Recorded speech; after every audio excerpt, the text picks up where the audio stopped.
In the land of Uz, there lived a man whose name was Job. This man was blameless and upright.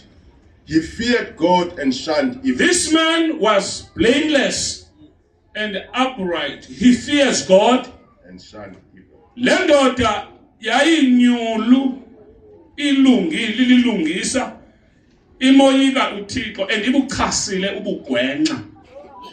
Funda chapter number 2 verse 9 to 11. Job chapter 2 verse 9. His wife said to him, "Are you still maintaining your integrity?" Are you still maintaining your integrity? Ungabe usamile na kulo Thixo wakho? Curse God and die. Qalekisa uThixo ufe. He replied, "You are talking like a foolish woman.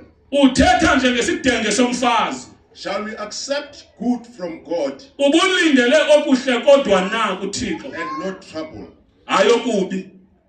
In all this, Job did not sin. Kuyo yonke lento uyobhiza ngeone. God bless you singahlala phansi. Zawuba nendlela yosama kuba isiye isibili le ugqiba uyenza. His wife said to him, "Are you still maintaining your integrity? Curse God and die." He replied, "You are talking like a foolish woman. Shall we accept good from God?" Shall we accept only good from and not trouble? And not. Oh, nengxaki ziyamkelwa kuThixo. Ne? Siyathwana. Ubani?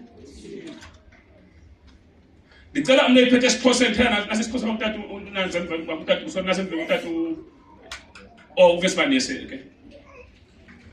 Oh ifoni izimandi ukuthi isixhosa ke kuye usabambelele na uthi umkakhe uthi bani athone sayithi uthi umkakhe uthi umuntu ngaphandle utsho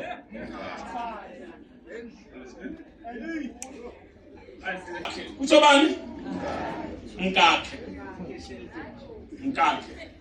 uthi umfazi wakhe uthi wathi umkakhe kuye usabambelele na usabambe ithembu lomfazi wayesele kudala nokuthemba loThixo usabambelele na ekugqibeleleni yiza usabambelele na ekugqibeleleni kwakho mlahle uThixo ufe mlahle uThixo ogqiba uthini dikwe finish lo mfazi kwangule ndoda wathi yena kuye uthetha nje hey kunzima kule family yethu ithini indoda yona uthetha njengesidengekazi somfazi siyakwamkela okulungileyo kuThixo singamkeli nokubi yini na namhlanje ngifuna uthetha ngokholo lokwamkela into ezimbi kuThixo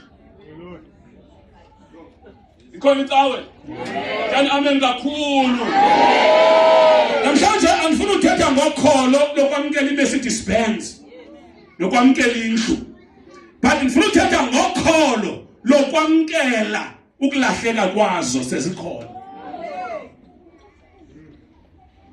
lahleka kwazo zitheni zikhona zibe zikhona usahambela phezulu zesithathwe zonke but it takes faith ukuthi ukwazi ukhonza uThixo kusimo esinjalo amen amen yamthanda lo amen wale ndawo amen amen oh ngano tata ngo-2010 I think it was around 2010 or 2009 usweleka utata dathi mna uvumele isimo esibi wathi sinifundise ifaith ngiyaxolisa because sinifundise ukholo lokwamkela imisebenzi asanifundisa ukholo xa umsebenzi phela sinibonisa uThixo kulonto I never understood that ngavuma ke because awumphikisa umuntu omkhulu ngathi xolo tata amen wathetha wasweleka utata samngcwaba having upper the weekend when I was praying uThixo endilindela to esi scripture hallelujah and uThixo kasithetha ngakhona ndi understand la nto ayithethwe ngo2010 na ngo2014 amen Kukho izinto engazithetha ngoku ungazi-understand, uyozi-understanda after 5 years. Hallelujah. Uyesu wayexeshumayelayo athi you may not understand now, but kukho izinto za-later. I-decision uyenze ngoku ungayiqondi ukuthi right because ikuphathela iziphumo ezingezihle. Kodwa uyoxa sekuphaa uthi Thixo ndiyambulela uThixo ngalaa decision ndayenzayo. Kukho izinto esikwazi uzi-understanda later, at a later. Now uYobi chapter number 1, iBhayibhile ithi there was a man wakhona indoda ekuthiwa uYobi. Now ile ndoda yayilungisa yayilungisa ingcwele imoyika uThixo. Ithi iBhayibhile siyavana ne? Yayilungisa ingcwele imoyika uThixo. And le ndoda yayinento yonke. iBhayibhile ithi yayisikelelwe nguThixo kakhulu le ndoda. Kukho amaxesha apho singa-understandiyo when God is setting you up for a restoration. When God is setting a person for a restoration or multiplication. Xa uThixo akulungisa ekuhlelela ukuthi akuphakamise. Because in restoration kusephakanyisweni komuntu. Nalento kuthiwa ukuphindaphindwa kwento nazo zokuphakanyiswa. But uThixo akakwazi uyenza loo nto engakhanga kuqala kulungiselele yona. Now, masithethe kuqala nge-multiplication. iBhayibhile ithetha ngokuphindaphinda. Ukuthini? Ngokuphindaphindwa kwentsikelelo empilweni yomuntu.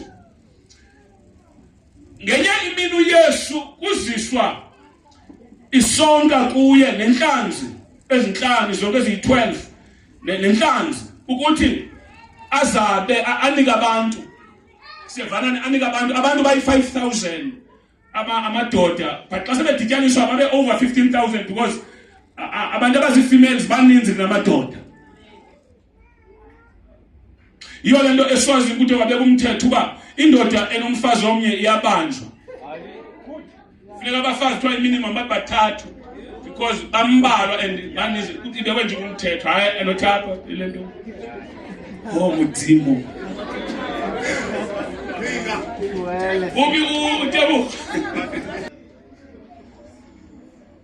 Now, with multiplication, kwafuneka bless isonka, abless ntoni?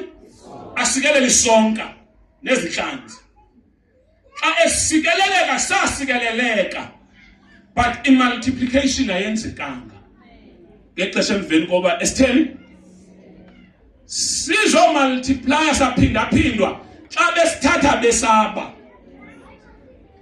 Do you understand that? Ndithi ngexesha esikelela zange sande but sasikeleleka. Anamali lapha kum. Yes yona. Jonga sikho. Xa ndiyisikelela siyevana ne? Intsikelelo iyayamkela. Noba yintoni, not only man, noba yintoni. But the minute isezandleni zakho ayizuphindaphindeka. Up until le nto isikelelweyo uyabe. Then xa uyaba ku-apply i-principle ye-multiplication. Yayenza sense? Ukusikelelwa kwayo waphinde wena wayigcina izawuhlala isikelelekile kodwa yanda xa uyabela abantu abanezidingo. Amen. Yayenza sense? I want you ukuthi ube yintsikelelo and we understand the principle. Ukunikela akukunikela enkonzweni qha nasebantwini. Kodwa ngeke ukwazi uyoqala ngabantu ungaqalanga inkonzo.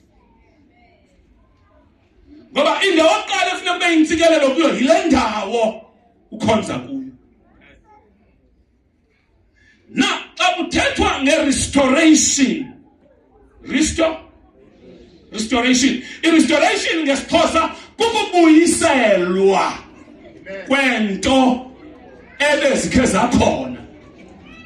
Ngekhe i-restoration yenzeke kungaqalanga kube khona i-loss.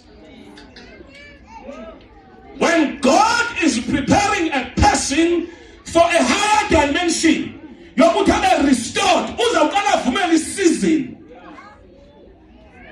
yokulahlekelwa. Siphoncuke izinto. Uthi ukuthi uyibambile isuke iphoncuke.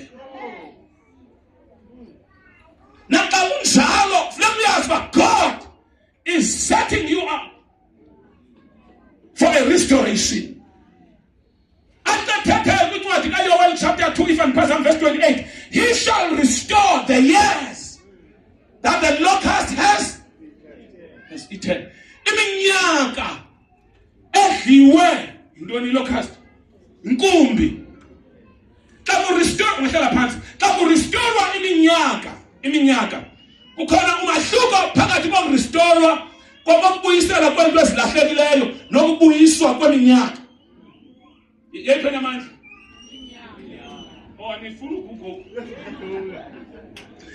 Come on, church.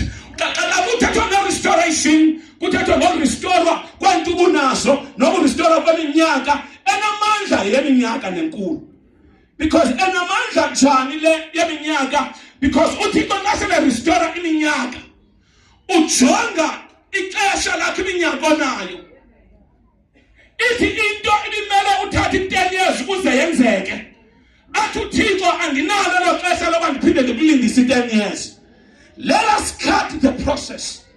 Izinto ezimele kwenzeka after 10 years mazenzeke after 10 weeks. Because ixesha alisekho. Ndiyayenza sense. Uyibona yaphi le nto kwindoda esechibini, ehleli close to the beautiful gate, kwincwadi yezenzo chapter number 3. Le ndoda from his birth ekuzalweni zange ahambe, wazalwe engakwazi uhamba, but xa kufika i-restoration yeminyaka, umuntu xa engakwazi uhamba, into yokuqala yenzayo uqala enzisa emayethu umntana, afundise umntana uhamba, abanjwe. But kule ndoda ngoba kwenziwa i-restoration yexesha elilahlekileyo, kufike kwathiwa kuyophakama uthatha ukhukho lakho.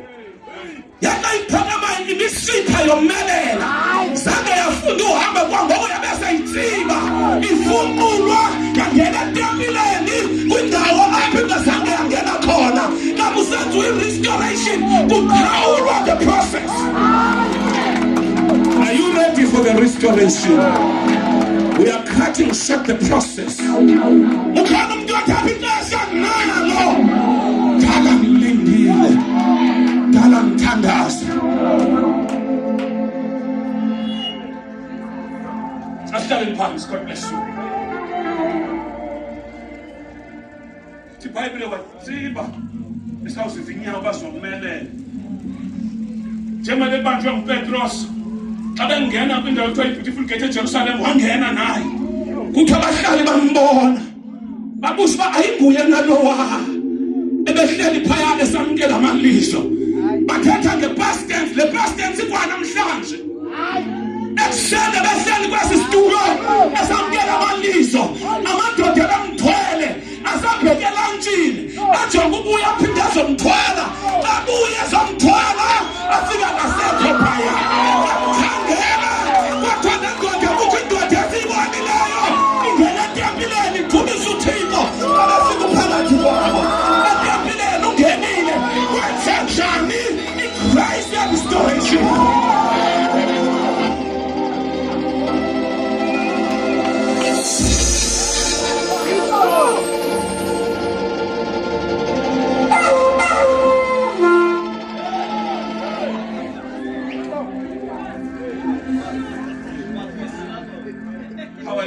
Ngiyathatha revival, thathe le message ngiyisekhona apho bazawubuya bazawukhangela kwindawo bekushiye kuyo, abejonga nasi isitulo ulapha nyani, baqabefika yawusekho kule ndawo, babuzise ngawo, sikhangela indoda esiyithwalayo sizoyibelapha, kuthiwa ewe siyayaza siyibonanga, kodwa phakathi etempileni ikhona indoda enxile njengayo, into esimangalisayo iyazihambela le nyawo. iBhayibhile seyibambe uPetros ngesandla, bayamdumisa uThixo, usazamdumisa uThixo before the end of this year. Ezinye nathi azizukwenzeka ziza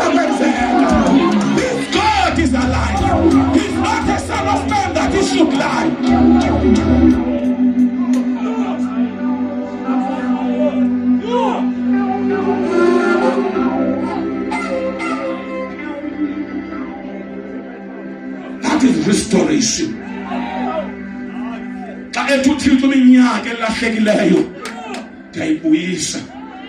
Akuzulahleka nosuku empilweni yakho. Akulahleka neyure. Akulahleka nomzuzu. Akuzulahleka nesecond. This God. Akathethi into ezingenzeki ebantwini. Kuye uThixo. Asilobeni khona. Into ezingenzeki okoRhadele. Into ezingenzeki okosisi. Kodwa kuye uThixo. Apho amandla omntu aphela khona ayaqala kaThixo.